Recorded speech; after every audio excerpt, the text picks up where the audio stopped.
책을 얼마나 많이 읽었느냐가 중요하지 않다. 거기서 무엇을 얻었느냐가 중요하다. 자기 나름의 효율적인 독서법을 찾아냈다면 보다 다양한 책을 통해 사고의 지평을 넓히는 기회를 더 확장할 수 있다. 우리가 책을 읽는 방법에는 간독, 속독, 발췌독, 정독, 숙독이 있다. 간독은 말 그대로 간과하면서 읽는 것이다. 이것은 대충 읽는 것과는 다른데 세세한 것보다 줄기를 파악하는 데 주력하는 것을 의미한다. 속독은 읽는 기술의 문제로 연습이 조금 필요한데 문장이나 단어가 아닌 문단 단위로 읽는 방식이다. 이것은 그다지 권할 방법은 아니지만 이미 읽는 책을 리마인드할 필요가 있을 때 유용하다. 발췌독은 문자 그대로 필요한 부분만 읽는 것이니 인문학 책이나 교양서를 읽을 때 자주 하게 된다. 정독은 꼼꼼하게 토시까지 읽는 방법으로 공부가 목적일 때는 정독이 아니면 독서에 의미가 없다. 숙독은 가장 어려운 방법인데 책을 읽으면서 저자의 문장이 지시하는 바를 벗어나서 사이로 연결되는 독서 방식이다. 필자의 서재와 책장고에는 대강 10,000권의 책이 있는데 독서가 습관처럼 몸에 배서 요즘도 대략 이틀에 1권 이상은 책을 읽는다. 물론 정독하기 어려운 양이다. 그럼에도 매일 그 정도의 양을 읽는 것은 필자 나름의 책 읽는 방식이 있기 때문이다. 먼저 책을 읽기 전 가능하면 그 책에 대한 정보를 구해서 어떤 부류에 속하는지 결정한다.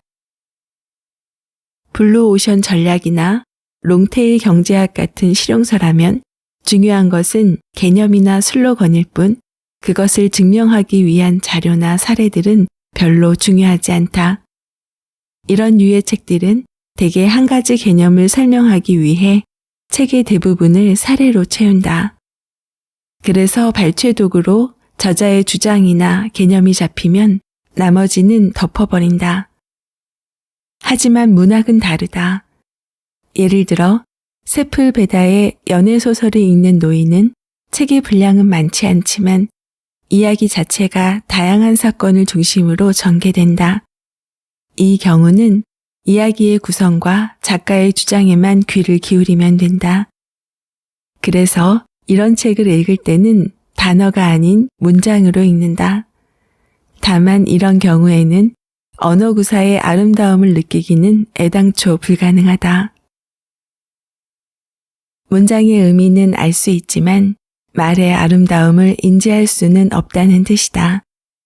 그러므로 시나 윤대령의 소설처럼 언어의 미학이 중요한 책이라면 단어 단위로 숙독하고 맥락이나 의미가 중요하다면 문장 단위로 읽으면 된다. 문단으로 읽는 책도 있다. 많은 책을 섭렵하거나 이미 아는 내용을 되새길 때 사용하는 방식이다. 필자의 경우 내가 사랑하는 클래식은 읽어야 할 책 목록에는 있지만 그 내용이 나에게 새로운 공부나 학습의 기회를 주는 것은 아니다. 이럴 때는 음악에 대한 저자의 애정을 간접적으로 느껴보는 것으로 만족한다. 그곳에서 새로움을 발견하기보다는 익숙한 느낌을 즐기면 되기 때문이다.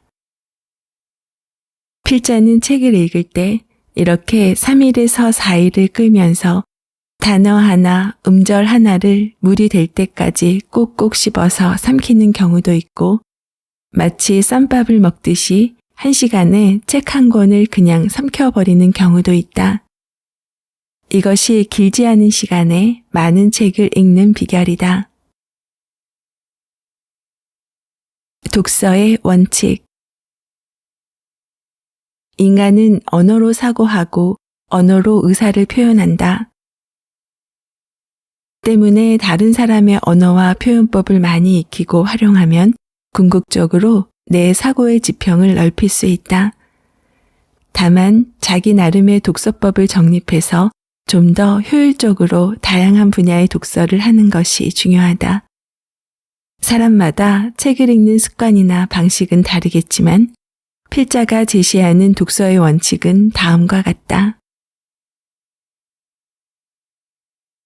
독서 1. 좋은 책을 읽는 것보다 나쁜 책을 읽지 않는 것이 더 중요하다. 독서 2. 지금 읽기에 편안한 책은 오락에 불과하다. 항상 지금 읽기에 조금 버겁고 힘든 책을 고르는 것이 좋다. 독서 3. 저자의 논리에 매몰되지 말 것. 한 권의 책에 매료되면 가능한 한 그 반대 논리를 주장하는 책도 함께 읽도록 노력해야 한다. 그러지 않을 경우 독서로 인한 편협성에 빠지기 쉽다. 독서 4. 늘 새로운 것에 선의를 가질 것. 모르는 장르, 익숙하지 않은 분야의 책을 읽기 위해 노력해야 한다. 전공 공부가 아닌 이상 익숙한 것에 포로가 되면 독서에 의한 자기 발전은 기대하기 어렵다. 독서 5. 완독, 다독보다 중요한 것은 독서 후의 사유다.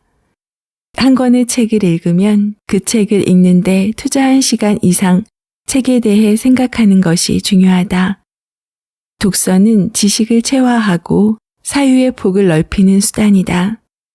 성찰의 실마리를 던져주지 못한 책은 시간을 파먹는 존벌레에 불과하다. 독서 6. 쓰기도 같은 맥락이다.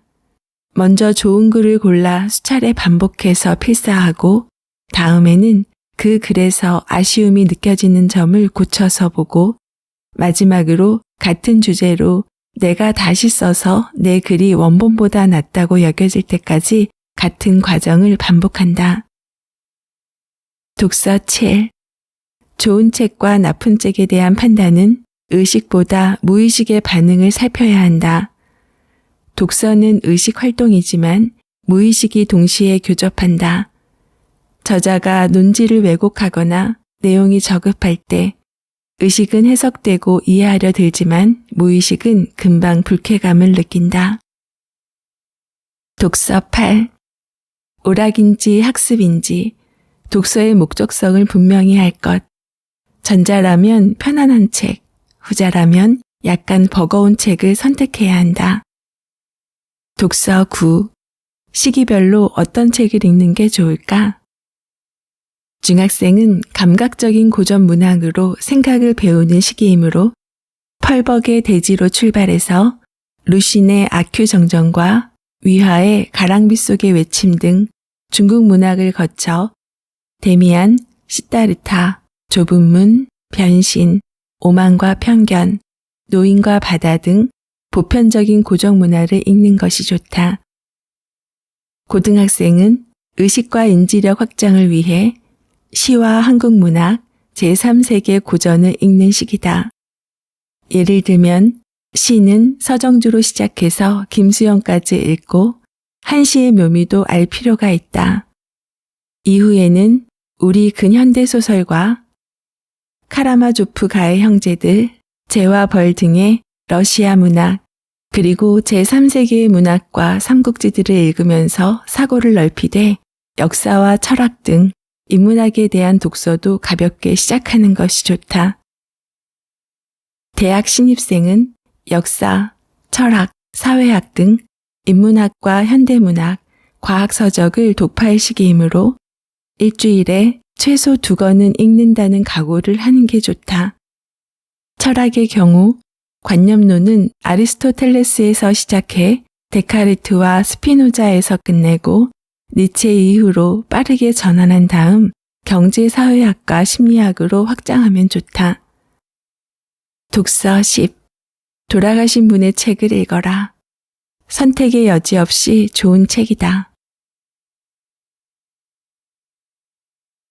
책을 고르는 요령. 이제 책을 고르는 요령을 살펴보자. 필자의 경우 일주일에 많으면 10권에서 20권의 책이 책상에 올라온다. 서평 2개와 라디오 방송의 책 속의 코너, 또 방송사의 책 관련 프로그램 자문을 맡고 있기 때문에 아무래도 검토할 책이 많다. 이 책들은 대개 출판사에서 보내주는 것이어서 대강 일별하고 넘어간다. 진짜 읽고 싶은 책은 서점에 가서 직접 고른다. 안목 높은 주인이 운영하는 중소형 서점을 단골로 두면 좋다. 필자가 가는 서점의 주인 역시 안목이 높다. 이런 서점의 경우 진열된 책만 읽어도 의미 있는 책을 놓치지 않을 수 있다. 이런 점이 작은 독립서점들이 필요한 이유이기도 하다. 또 인터넷에 올라오는 개인 서평도 주의 깊게 살핀다. 세상에는 내공 깊은 독서가가 별처럼 많고 그들의 집단 지성은 개인의 지성이 닿을 수 없는 결과들을 공짜로 나눠주고 있다. 나와 맞는 책 블로그를 10개 정도 점 찍어두면 아주 유용하다.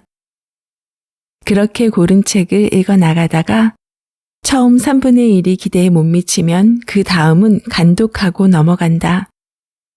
세상은 넓고 읽을 책은 많은데 돈 주고 산 책이라고 해서 억지로 다 읽을 필요는 없다. 반면 읽어 나갈수록 점점 심장 박동이 빨라지는 책들도 있다. 이런 독서 경험은 정말 큰 축복인데 이때 책은 삶의 위안이자 격려이며 무엇과도 바꿀 수 없는 희열이다. 책을 고를 때는 또 신간과 고전을 교대로 읽는 것이 좋다. 특히 고전 읽기는 대단히 중요하다. 필자가 생각하기에 고전이라 불리기 위해서는 조건이 있다. 첫째, 고전은 시대를 넘어 언제든 읽어야 한다. 고전은 당대성이 아닌 시대성을 갖고 있어서 아무리 오랜 시간이 지나도 당대의 언어로 재해석되고 당대의 의미로 다시 이해된다. 둘째, 고전은 인류의 사상이 오늘에 이르게끔 한 책이다. 오늘 그 책이 있든 없든 미래에 아무런 영향이 미치지 않는 책이라면 고전이 아니다. 고전은 만약 그 책이 없었다면 오늘의 사상이 지금의 모습이 아니었을 만큼 역사 발전 과정에 중요한 고리를 형성하는 책이다. 셋째, 고전은 살아남은 책이다. 우리가 좋은 책을 고르는 것은 책을 잘 읽기만큼이나 어려운 일이지만 고전은 이미 오랜 기간 검증되고 살아남아온 말하자면 감정평가를 마친 책이다. 전 세계적으로 하루에도 수만 권의 책이 발간되는 와중에도 계속 전해지며 읽히는 책은 반드시 그만한 힘이 있기 때문이다. 고전을 소홀히 하는 것은 인류의 지혜를 쓰레기통에 처박아 버리는 것과 같다. 특히 아이들의 책 읽기 교육에서 고전의 중요성은 아무리 강조해도 지나치지 않다. 또 하나 강조하고 싶은 것은 얼마나 많이 읽었느냐가 아니라 무엇을 얻었느냐가 중요하다는 점이다. 수천 수만 권의 책을 가지고 있지만 사실은 컬렉터에 불과한 경우도 있다. 장좌불화, 동구불출. 30년에도 진리를 깨치기는커녕 밤만 축내는 수행자가 있는 반면 하루 만에 문고리를 잡고 깨친 사람도 있다. 독서는 얼마나 많은 책을 읽었느냐가 중요한 것이 아니라 한 권의 책을 읽더라도 저자의 사상을 이해하고 그것을 나에게 끌어들여 내 생각을 교정해내느냐가 중요하다는 것을 기억하자. 마지막으로 조금 민망한 이야기지만 책의 띠지나 뒷표지의 추천사는 무시하는 것이 좋다. 이 책 역시 출판사의 요청에 따라 추천사가 들어갈 수 있지만 추천사의 대부분은 출판사나 저자와의 인연 또는 인간적인 청탁에 의해 쓰이기 때문이다. 저자의 자신감이라는 측면에서 보면 추천사가 적은 책이 오히려 좋은 책일 수 있다. 오늘 소개한 부분은 시골 의사 박경철의 자기혁명 중에서 독서법이었습니다. 책 읽기의 중요함을 알고 있지만 체계적으로 읽는 방법을 놓치게 됩니다. 저 또한 관심 있는 책을 위주로 먼저 보고 있는데요. 책을 사고 나서 일부만 읽었을 경우 아직도 읽지 않은 부분에 대한 미련이 남습니다. 숙제를 못한 듯 계속 신경이 쓰이지만 다시 책에 손이 가지 않는 경우가 있어요. 저자는 이런 경우 꼭 다 읽을 필요는 없다고 말해줍니다. 독서 원칙 10가지와 책 고르는 요령을 소개해 드렸는데요. 미소님들의 독서법과는 비슷한가요? 아니면 좀 다른가요?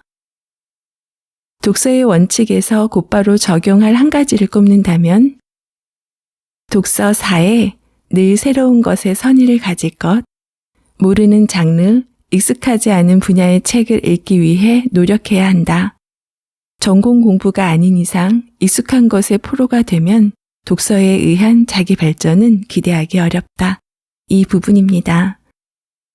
책을 읽을수록 간접적으로 경험하는 세계를 통해 한 발씩 성장하고 있습니다. 성장하고 있다는 생각이 들수록 책 읽는 환경을 만든 것에 한없이 감사한 요즘입니다. 미소님들도 오늘 소개해드린 독서법 참고하셔서 미소님들만의 적용점을 찾아보세요. 작가와의 만남, 그리고 다양한 이야기를 전하는 미소영입니다. 오늘도 24시간 행복하세요.